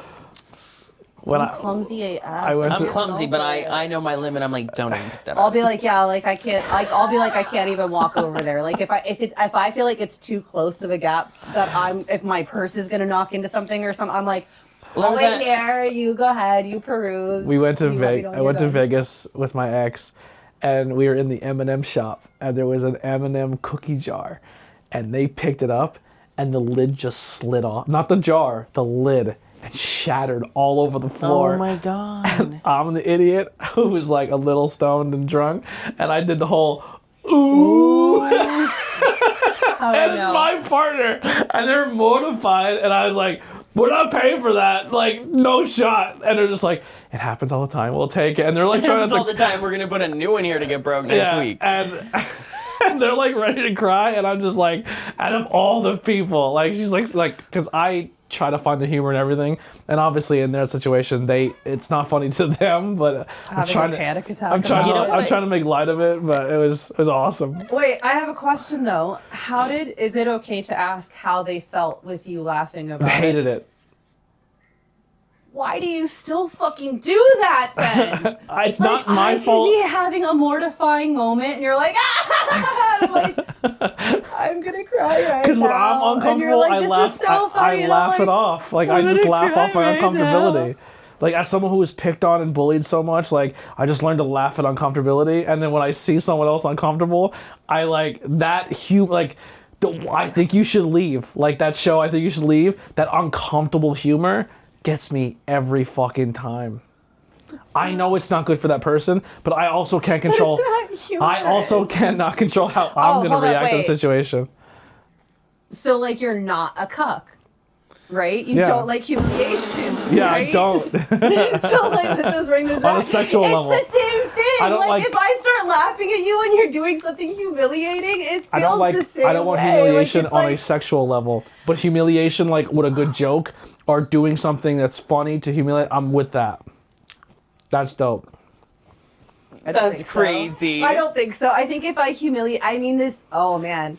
Humiliation and trying to hurt their feelings are two different things. Wait, going back, random fact. Going to TJ Maxx. Yeah. Okay. Going to TJ Maxx, I literally realized I would like a relationship as strong as the candle level, like the glass that's holding on the glass, candle. honestly, I'm sitting there and I'm like, so many candles on if I put one more candle on this and it shatters, all of them I'm are fucking down. dead. All of them. I would laugh. Like, if you watch I would alright, probably peg something. if you fucking watch someone put a candle on a shelf and it just boom and every Well, how candle is it one so by one strong? Like, what the fuck? that person Have you ever gone to TJ Maxx? wait. No. You're gonna fill me out on No. this. That Wait. person staring at that fucking glass and everything Oh, shattering. like one of those forklift videos. and you're like, oh and shit. that And I was person's like, face, I'm just like, oh no, that's not funny to anyone. The fact you're smiling, go I fuck don't yourself. really know because it depends on what you're talking about. Like the one that you laugh hysterically at, where the guy is like trying to get like an outdoor furniture set. Oh at my the God, Home I was Depot. just about to I've say been that, there. and I've been a person bawling at the top because I'm afraid of heights, and I'm like, and it's squishing them. I've yes, seen that. I was and they're just about freaking to the say fuck that. out, and you laugh at that, and I feel Oh horrible. my God, if that was for me, them. I would die. That's what I'm saying. I And would he's the die. person that's look at him right now. He's the person that's dying of laughter watching that video, and I'm like, Tony, I don't want to watch this. This is not funny. First off, I feel so bad I for feel them. horrible for them. I genuinely. You're crying right now. Well, I'm like, no, let's go You back know to the exactly video, what though. video I'm talking Go about. back to the video. Why the fuck would they even be like, stand behind it? If somebody told me, hey, if you get up there on the high rise and you pull that big, heavy ass fucking pool down, can you do that? I can't. I'm not fucking Like, doing no shit, that. and it literally is like 100. It's literally like a team not. lift box to begin It's with. so heavy looking, and he's just getting squished. It's and wicker he's just like, furniture. It's wicker furniture. I looked at the box 100 times. But it's heavy AF To him, though. yes. To him, it was. No, not to even them. to him. I had to carry But one like wicker being chair in my backyard, So and it was listen, hell. Us going to the last job that we had, a 20-pound box that high up, Feels like 1,000 pounds. terrifying. And the whole thing sways. Terrifying. I feel you. And I wasn't that high up, right? Like to work at Lowe's. That same guy was not 50 feet up No. in the air. Somebody was holding He's his only ankle. maybe like 20, Yeah. if that. But hear me out. But when you are generally terrified, I know. and you hear that hysteria in someone's voice, and you choose to laugh at that, that breaks my heart. What's and your- I what's get your that favorite you, cartoon growing Can up? I finish what I'm saying, I please? know, but it's to the point. But go ahead. It's I was over. trying to I'm find the done. freaking. Did you ever watch video Courage the of Cowardly him. Dog? Yeah. The whole premise of Courage is the scenario that's happening in his head that's making him terrified isn't really happening. What does he do? And him reacting of being scared is the humor of the show. So when I see that kid, I feel horrible for him, but I Oh know no, I had absolute terror going through watching. Be like, I hope he makes it home safe to his grandma. Like, what the fuck? Like, but this kid in his brain is 600 feet in the air. That's what with, I'm saying. Like, so they're terrified, and they're genuinely terrified. I know, but and his I feel brain like, of what he's physically you're here, right, you're it's right. funny to I- me. that's- Like, it's the I Courage moment. understand that, I mean, but what I'm saying is when like, it's different with a cartoon versus a person, I was like, because if it was me, I would have been, I would have fought everybody Like, it's there. a real person, I would have got and out of they there. have real been like, thank emotions. you Yes. for It's not helping me, like and then whoop a ass. scenario. Like, fuck you for Right. making me struggle when I'm already at work. I had to train a kid on a scissor lift at a job. Totally not good I was relatable. literally touching his foot. I was like, "You're not even that high. I could physically still touch you. I'm 5'11", and he, in his brain, was 700 feet in the air, and he's just, and I'm like trying so hard to help him, but it was just it was funny to me. Like, I feel horrible for him, but I had no other way of handling that it's situation. wild to me. I feel like there's like you don't. I don't know, genuine fear. Like, Here's if the thing, is, I'm like on you a boat, I feel like you understand people's emotions. You just don't have that filter at all. Like, there are certain instances when I'm like, Tony, you can't say shit like that. Like, that's not funny. And like, you're dying no, of because I did laughter, that. and I'm I like, did that "Stop, with that's not the okay." last But guy. I feel like you're like, we were stuck in a freaking Uber, my first Uber ever. So I'm already nervous because I'm dressed up like a woman, and I'm with this dude. And I said, you can't take a Corona in the Uber. I said, that's not allowed. And he's wearing my wig. I had a random wig that I got for his daughter. And I was like, don't mess with the wig. It's nice and brushed. well, I'm ready, and I'm waiting for him, and he quicks rushing in the house real quick for something. Came back in the Uber. 3 minutes into the Uber, he puts the wig on. And I'm like, why the fuck do you have a wig on? It's my fucking birthday. Like you're ruining horrible. it. And I'm like, great, where am I going to put that wig? In my pants? I'm like, do you want me to put it in my fucking pants? I said, no, we're going to go over to this alley. We're going to put it down. And if it's not there, then your daughter lost the wig to some fucking person. Because I would have made him wear it the whole pissed. night. No, that was genuine, like, his little cute humor. And then he goes to the Uber driver. She's not wearing her hijab. And I was like, oh, what a setup. I was like, what is wrong with you? I said, don't say that. Yeah, that's not good. I said, that guy could totally fucking kill me for something like that. And I was like, the Corona's one thing, because I have a full Corona now in my left hand and my purse and this, and making sure to tip the driver.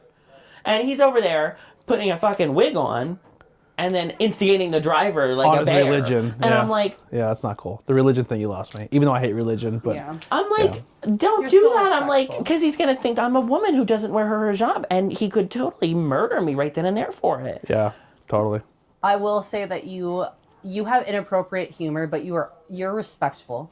Like, you don't say things that like you don't make jokes about the Holocaust, or like you don't. No, you the Holocaust is a horrible thing. Right, like you. I don't like 9/11 jokes. Yeah, I don't like them. Like You know, I overheard that they got rid of 9/11 Remembrance Day. Was it? They got rid of everything.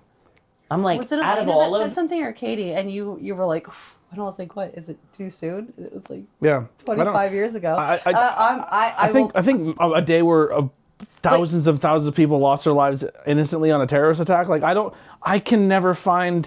I hate the whole. Oh no, humor I agree. But like, I think that like we can make inappropriate race jokes because it's not on race. It's about humor. But like it's not about the people who actually died. It's about the humor. My favorite jokes about race are, we'll just say, even like queer culture jokes, are the ones that make fun of the people who are being insulting, like using them as the punchline. So like, oh, what are you, one of those gays? Like, I don't mean that. I'm making fun of the person who has that mind state, who generally thinks that way, and they're the punchline of the joke, and not the person. Sounds like a blue collar guy. Yeah, like they're the punchline of the joke. Because I deal with guys like that all the time who are like, that's just like, I don't know, being a bro. Yeah. And I'm like, I literally talked to two of my friends at work, and I'm like, wow, you're like my first bros. And I'm like, but technically you're my girlies, so I need you to like give me advice back, but like think like a girl. Yeah. I was like, even though we're flipping metal out there and doing everything else, I was like, I need advice from your mind, but like, don't piss me the fuck off. Yeah. Like, another thing I do, I lean into the humor of where I used to be mind state wise, where like growing up, things were considered gay, but they were so far the furthest thing from gay, but that's what you got made fun of for. Like I played soccer. Gay. Growing up, my sister would be like, that shirt's gay. Yeah. And I was like, fuck you, I like this shirt. Yes. So Right. And I'm I'm not gay. I'm not talking about your humor. I am talking about your humor specifically, but I mean, even comedians that you like to watch, there are a lot of jokes where I'm like, that's not funny. I don't think that's fun. And you're dying of laughter, and it's shit that's wild. But like, that's okay for you because that's where your humor lies. Yeah. And like, to me, I can laugh about, I'm not laughing about everybody who died in 9/11. I'm not laughing about World War It's more One, like, but like the like that shock factor. Yeah, You know what I mean? Like the I think when it came down you really to that, said that? Oh my like, god. The dark web that like totally rolled into that. Yeah. Like watching Cartel just skin people alive. And Yeah, I'm I've seen all that. I'm desensitized. I grew up And then watching I'm just Faces of like- Death. well, I could never think that's funny, and I'm like, oh, I'm like, fuck, but like, it was Blowing wild. out grinder over there. Went The on mic once, fix- and then it leaves you active for an hour. So I'm like, oh, okay. You heard it, right? That Yeah, da-da. Minus City's a hot spot. Fuck. Yeah, or like, I don't know, so another joke going back to the one that I do is like, if someone says something that like that would have been like called gay growing up, I'll be like, gay, but it's no one else knows why I'm saying it. Everyone and they else think knows why you're they saying think it. I'm saying way- it I like feel making fun of it for being gay, but it's not. It's the furthest thing from being gay. It's just No, because it's just of that. ironically said because that's how it was said in the 90s. Yeah. And I feel like people who grew up with that culture Like- can hear the way that you say it and know that it's said in a joke, not Yeah, as yeah. like, oh my god, that's really that's homosexual. And then if it is gay, then you say it, it's even funnier. Right. Like, yeah, it is. That reminds me of that fucking Hillary, I think it was Hillary Duff's commercial. She's like, what if I said that top was super skinny bitch, da-da-da-da-da. And when she was like, that's so gay. Do you know what I'm talking about? Yeah. She's just like, she killed it with that. She's like, well, what if I said that you had a big belly and you were a bitch and a blonde hair? Or like something like that. And she's like, ugh, I wouldn't like that. I'm like, then don't call things gay. And I was like, oh my God. I'm like, thanks, Hillary Duff. Those don't say gay they commercials. They want Hillary Duff to play. Or the, what was it? Stop Hate, like the H8. Yeah. It just came back, I'm pretty sure, with Snoop Dogg. Yeah. Yeah, he's like, Snoop Dogg's everywhere. Shouldn't even be talking about it. Snoop Dogg's dead to me, because he was the same one that was talking about it and not being a Trump guy, and then he went and fucking performed his inauguration. Did he? Yeah. He made a whole thing. He made hundreds of videos saying, I can't wait for the first person of color that goes and performs for that dude, and he calls them all these like black slurs to other black people about like being white, like pro-white. And then dude went and performed at the inauguration. And then I'm sorry, but we're going to take it a step further. Here at the Super Bowl last weekend, made a commercial. I don't even remember who, but it was like, let's not talk about hate. It's really sad that we even have to have a commercial about this. Like, why can't we just be on the same side? That's what Snoop said in the one. Yeah, it was Snoop Dogg and someone else, and he was like, why do we have to hate each other? Like, why can't we just see that we're all people? And I'm like, no, because But he performed at the same inauguration where Trump went out and said, in America, we're only going to say there's two genders. Mm-hmm. And then Snoop's going to go make a don't hate speech. Yeah. Fuck you. You just performed Gin and Juice for that guy. You don't get to make a commercial now. Right, exactly. And that's why I'm like, I'm going to take it that step further. Like, that commercial, I don't even remember who was in the commercial with him, but just remember him saying, like, it's sad that we have to make a commercial to tell people not to hate each other. And I'm like, you're the worst, man. Like, how dare you? How dare you say that, Uncle Snoop? You're not even my uncle. I like that on TikTok. I better go and like that. Yeah. And the new album was so good. It was good. So good. Can I have a cookie? Yeah. Hell yeah. So I think we're getting close to wrap, but I think we're almost at 2 hours. Holy crap. Yeah, this is a long one. This is a long one. I'm good for now. All right, in closing, so we'll find more of a structure, or we won't. I don't know. Just let us know in the comment. Let us know in the comment what you thought of the episode. Is there a topic that we touched on and that I interrupted everybody on that they didn't get to finish? Let us know in the comments. Which interrupted topic would you like to hear the rest of? We'll keep the chill pill. That'll be a thing. They'll throw at me and shut the fuck up for a while. Thank you so much for coming and hanging out and smoking with us and eating snacks. And it was awesome. Yeah. So what are we? Welcome, Bryatt, fucking makeup and group sex. How about group sex hike making up? Non-monogamy. No, wait, we gotta come up with a good one. We gotta come up with a good tagline for this.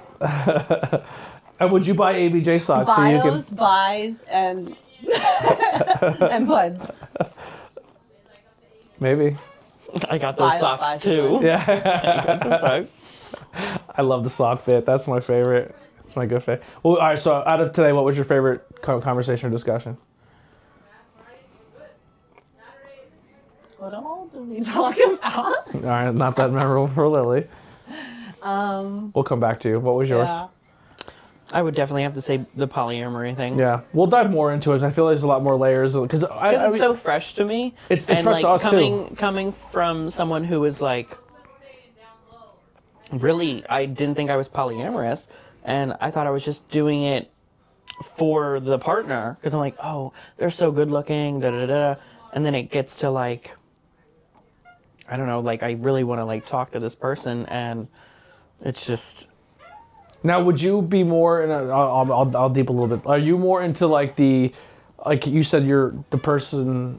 If I'm saying something that's not true, please cut me off. But are you saying you're polyamorous, someone who already has a partner? Mm-hmm. All right. So in they have a partner. They have a wife of 8.5 years. Yeah. So they already have a hierarchy. So you're coming into this polyamorous relationship knowing that there's a hierarchy. Mm-hmm. So that's a whole nother aspect of polyamory where there's ones where everyone's on the same playing field, and then there's ones where like, I'm sorry, but this is our relationship. We're allowing you to come in to do your thing, but at the end of the day, you don't get time over that partner. Like, and you have to respect that. Mm-hmm. And it's not just like I ended up telling him, I was like, if your wife ever needed to veto me, do it. Yeah. I was like, it's. Now, do you communicate with the wife? I do not. I have not met her yet. Hopefully soon. So that's a whole thing where it's separate, and then if everyone's together, even though they're not all in the same relationship, that's called, I think, kitchen table, right? Well, kitchen table is like we can all have a conversation. We could all sit at the same table and like that. And then there's ones where like everything's separate. Well, so there's so many different dynamics. There's so many layers to it. There's so many layers. Goes, like, and I'm not an expert on the conversation to give advice, but just find what works for you. Yeah. And listen, people who are non-monogamous, if you have this conversation with them, their brain melts. They're like, I can't even wrap my head around this. Do you get jealous? And I'm like, at first, you know what I say? I'm gonna be honest. I feel like no. I feel like jealousy is healthy. Absolutely, because I feel like there's still to this day, like you and I can have a conversation, and we can.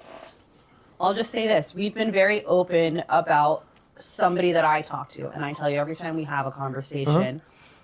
But when the dynamic changes and something was said that was like, this just got to a different point. Like he took it to a spot where it shifted from knowing that we are a couple and this is something that we got to do on the side, and it kind of shifted to like, oh, well, my personal life is going somewhere else, and now you and me can do stuff together. And it was like, well, you're trying to take it and shift what we have so that we can have something started, and we're open enough that we can talk about that. Like, I know that like that's the I wouldn't say that you were jealous, but there's that like, hold on, wait a minute, did you see what I'm seeing? Because this is how, like, you brought it up to me, and I don't think you were aware that I was already on the same page as you, because I said like, look, this is the message he sent me, and I want you to know that he sent me this message. And then you came back to me like an hour later, and you were like, so what does that mean? Like, because this is how I feel about it. And I'm like, oh no, we're on the same page. So the communication is the main key of it. I've definitely realized that. Because if you don't have that, you don't have that good, deep connection. Their dynamic of what they expect out of polyamory could be completely different. Right. And that's what I'm going to say. And the bad experiences that I've had personally with open relationships is where someone did come into our relationship, I allowed it. And one of the things that you roll the dice with in this style relationship is there is a possibility that your partner will develop more feelings for that other person. Else. And that is a 100% possibility. Right. And if you're willing to roll the dice, you have to eat that if it comes down to that thing. Like, if they genuinely find more happiness with that other person, you have to let that ship sail. But I also feel like there is, at some point in time, I'm not saying that there is going to be a time for us to have an ultimatum, but I feel like because of that open communication and keeping that communication open. The boundary setting in the very beginning and everything. I was reading the Ethical Slut, and in it she was just like explaining like, you're going to get jealous of that first date, and it's okay, because that's the most first 10, harshest. The first 20. Yeah. There's still a little bit of jealousy and worry. Like I realized I opened up and I started doing it because I love a first date. The nervous, the butterflies. Like, I think again with the hickey, it's like something trashy to like go on all those first dates and like really figure out who's who for you, and like if we sleep together, we sleep together. But it's like going into this, he was like, should I wear my wedding ring? Are you gonna get uncomfortable? And I'm like, my God, I don't think I can answer a question like this. I'm like, that's so, it's like I'm taking away your love. I'm like, you do whatever you want. I was like, I would feel weird deciding that. Yeah. Like, it's different if it's something else, but that should have been, no disrespect to you, but that should have been a conversation that him and his partner should have had. Well, I said, and then said, hey, just a heads up, I don't know how this makes you feel, but my partner feels me more comfortable wearing it. If that's something if that's something. She ended up saying, he ended up saying that when she's with her guy, she takes hers off. So he decided to take his off. Oh, well, then that's something they have already discussed. Again, they're great with communication. Sure they have that that's communication. Good. But I like realized I'm like, oh my God, like I don't get like jealous of cis women. I get jealous of trans women. So it's do you think it's like a competition thing? Like you maybe in that aspect of the relationship is you're providing something to him that his cis wife couldn't. And that's now, if definitely what we bring up all the time. He's like, "Oh yeah, like I'm looking for someone who can fulfill what she cannot," and I'm like, but then when he brings another person of that dynamic in, it's like, well, then where do I rank? Am I just one of you? Am I your kink, or am I someone who you want to be a partner with? Exactly, because it was just like, nailed it. Why? Why do you think you nailed that? Because I think that's like the dynamic. I'm gonna ask you something serious, and I'm not. Do you think that can be applied to any kink? Sure, absolutely. 100%. You know, I want to say, like, for you too, that I'm very happy. I mean, I don't know the full dynamic of what you're into, but like as your friend, really, really like hurt my heart for you of like you had to spend as much time as you did being a secret from somebody.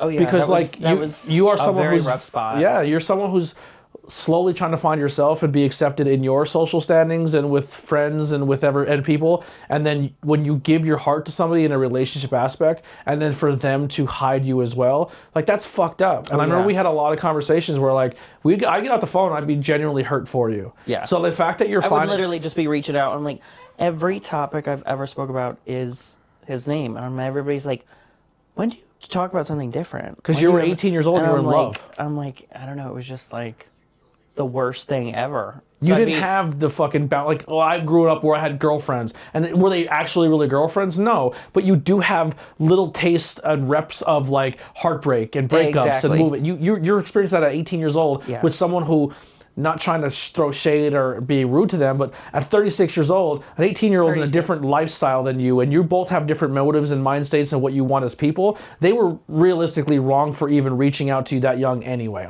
It is what it is. And you know, sometimes you won't even realize that until you're 25. Yeah. And it's just like, oh my God, like, I was a fetish, and I, like... And that sucks. That fucking sucks. Which is crazy. Yeah. Bless you. I'm going to ask you something on that note. Okay. Listen, I'm not going to say that I just have one gay friend because that's a lie. But no, in seriousness, when I've talked to most gay friends, almost everyone who I've talked to, their first experiences was of a grooming nature. And like... Which is so crazy. It's upsetting as fuck. And it's like, it's not even just that, like, if that's what you were into, that's what you're into. You know what I mean? But it's that, like... The prey factor is what 90, like I wouldn't even say 90. I don't know the actual percentage, in the very but like beginning, a large percentage I was of just people telling who are actually trying to have a relationship with someone in the LGBTQ community. I'm not even going to say gay people. I'm going to say in the community. I would say a large percentage of people who have their first relationship of that nature, that is not a heteronormal relationship, it's a grooming cycle. Oh my God, yeah. Yeah. It's well, one or two things are happening there. It's either you're looking for a like parental acceptance because you didn't have it growing up probably in that community. And that's definitely where I jumped with that. Yeah, I'm not speaking of experience. Obviously, I'm just learning from experiences and podcasts and conversations I've had with people in the community of why like I try to better myself to be a better ally. But like you're looking for a parental guardian figure and also a relationship. And that's a lot like already on the person, and I don't think people realize that because it's like, fuck, like he's taking care of a 7-year-old. You're acting like a 15-year-old all upset about some bullshit at work and bringing it to him, and it's like, that's a lot on a plate. I think in honesty, it's not so much as a parental figure as much as people who are trying to just find someone to be safe, to be open with. Acceptance. Wanting to be open to be yourself, Yeah. Because and someone who takes it seriously, not just like, because I feel like, correct me if I'm wrong, but like, were you talking to people that were your age and like being like, they don't take this shit seriously, this is just like a fucking game? But then like, and then I like sat there on Grindr one summer day, and it was like, hey, like, do you want to go on a date? And I'm like, oh my God, like that's like the first time, like, because everybody in the generation wants to just fuck. Yeah. I could find sex right now, like it's insane. Like any minute of the day, I could be at work, I could have somebody drive over, like it's gross, and I'm like, that's making me less horny. And then when a guy's super serious, I'm like, tell me more nerdy things, like let's build Legos and fuck, like yeah, that's where it goes. And it's like crazy because it's like I talked to this person for 7.5 years, and they opened up about them going through some SA, and I was like, oh my God. I'm like, well, did you know it's really common in the gay community? Like, you're not the only one. And he's like, really? Like, he's like, I'm like, you're 36. Like, what the fuck do you think? Like, I get it. Like, growing up, you're like, you're not allowed to cry. You're not allowed to feel weak. Yeah. So it was like, it's like that. And it's so sick because it's like, that's really crazy. The girls now, they love a good little feminine guy. They like a guy who's like, what's going to get me off? Brains. And like, teaching me things. Like, I don't like I get hit up. Okay, I got hit up today from a guy who had a fucking 12-pack and he looked stunning, and I'm like, I'd rather a dad bod because it looks like you're a piece of shit. Like I'm just linking it in with it. You're more interested in your body than you are like a personality. He was like, 12 packs don't build Legos. Because I'm gonna throw you on my desk and do you. And I was like, homework at 30 is crazy. And I was like, 12 packs don't build Legos and play Pokemon. I'm just saying. Yeah. Right. Yeah. Like, but no, just jumping into this, it was like, I'm enjoying it so much, and it's just like a fresh view of something new, and I feel safe with it. I don't feel like I'm at treacherous with it. I have to learn more, like replacing jealousy with joy is compersion, and it's like you want to be like excited for your partner, like, oh my God, can I like pick out your outfit for tomorrow's date? Like that type of like magic in it almost. But like, yeah, like it's just, I'll definitely have to work on the jealousy with like a trans thing, but I think that's only because it's like, oh, when you don't have $5,000 to get full veneers, or oh, you don't have this to like get a whole rack, and all the girls who get hit up with a like got a rack. Is that something like, you want? I think that I would like. I think, please, you would fall right to the damn ground. Oh my God, I wish. Weigh me down. They're like, you're gonna need it, Bryatt. It's heavy, and I'm like, I don't care. Our friend just got them done about a year or two ago, and they fucking can't stop showing the world. They love them. Yeah, like because it added a layer to them that felt like they were missing. Good for everybody. Fuck. Yeah. But no, I just realized like, you get hornier through the damn time of getting to know them when they're not being a horn dog. Yeah. Fuck. Send me the dick pic on the way to the date. I don't care, but make sure it's a good distance with it, because it's like that's just not a community thing. That's like a polyamory thing, or just a lifestyle thing in general, because she says she's not really into the conversation aspect where she just wants to do it and get out, but also like a lot of people don't, like in that sense too, don't show, like they don't have respect for the person. They just see them as the meat and that, and then that's where she's like, I need someone to be where there it gets scary. in because, case like, and that's where I'm like, someone goes too far because they think they can.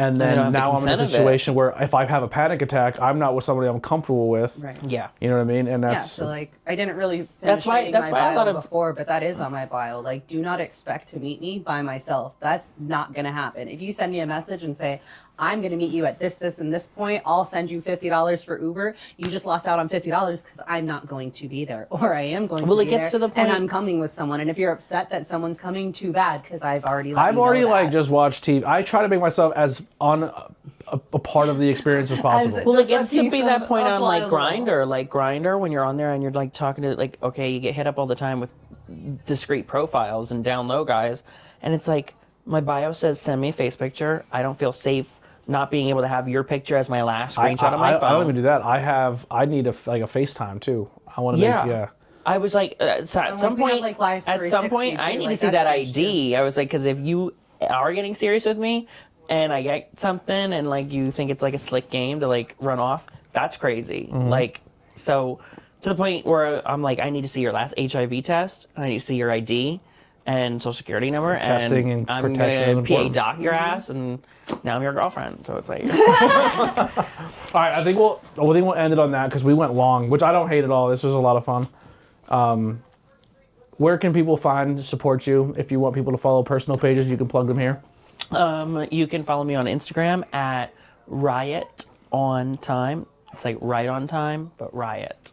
Or just Bree Kalinich on Facebook. And that's really it.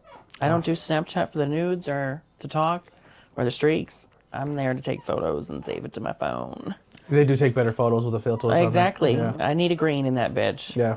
You know? I think we've added each other on Snapchat, and I don't think we've. I seen it. I was like, that emoji looks like her, and I was like, add. I was like, okay. Like, I don't think we've. I feel like I'm in the same boat. Like, if I will post stuff on my story, but like I don't even really send snaps anymore. Like, I just take pictures of You know what still blows my mind is that you haven't met so many of like my people yet, and I just assume you have because like I just have that kindred spirit with so many people. Like, she just met Billy Trey for the first time, And I was like, I've talked to him for 2 years. I've talked to him for 2 years in the Discord on Discord, and stuff, but it hasn't changed at all. I don't even literally think so I'm gonna be honest, organic. I'm not even sure that I knew what he looked like. Because we're friends on Facebook. Yeah, yeah. I knew what he looked like from pictures, but I don't think I've ever seen him live until last week. I have not seen him live. I have not, but I've watched every video that he's ever posted. Like, we grew up close near each other, so it's funny to see like everybody just grown up, but it's like you can tell when somebody's organic and didn't change. Like, yeah, he's a good kid. Yeah. What about you? Very what do you want to plug or talk about this week? Or no, I mean plug or what am I going to talk about? So I could do my topic? No, we're not now. We'll figure this out eventually.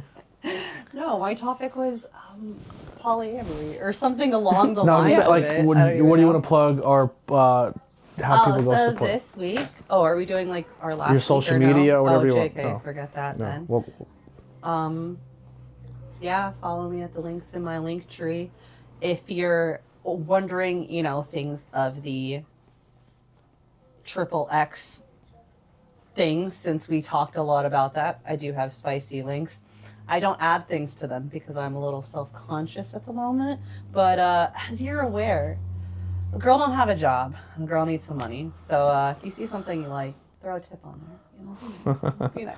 What was this? Just the tip. What was the post that I seen my one friend who's a sex worker post that if you've jerked off to me at all this year, then you owe me money. You owe me a Valentine's Day. That's on my tax write-offs. Yeah, you owe me a Valentine's Day gift. I just posted on Facebook. How the fuck do I get my neighbor's dog on my tax return? Yeah. Links below for the podcast. I really hope he's enjoyed it.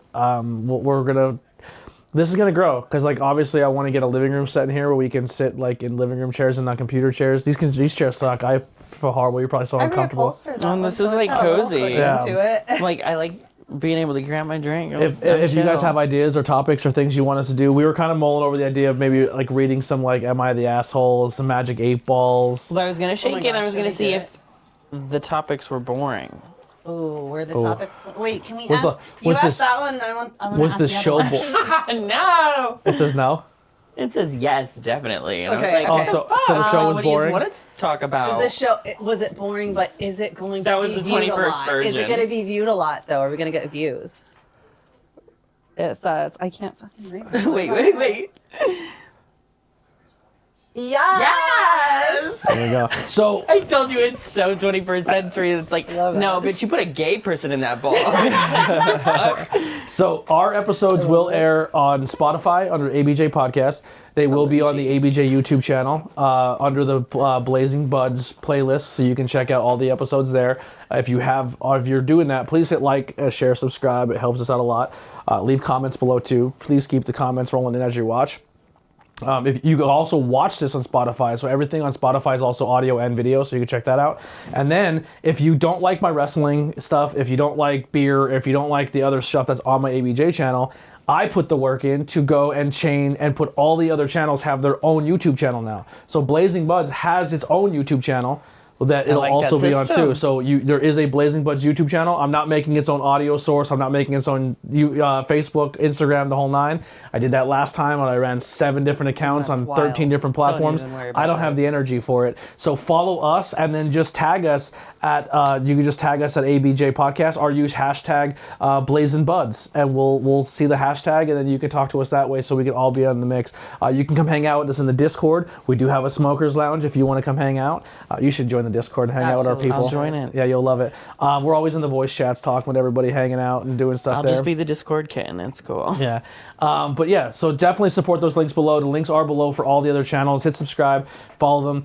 Some of the channels won't have any of the newer content right away because I'm uploading like 3 years worth of content like 3 times a week until it gets caught up. And then once they're caught up, it'll be the newer stuff on there. But Blazing Budz is brand new, so it's all new content.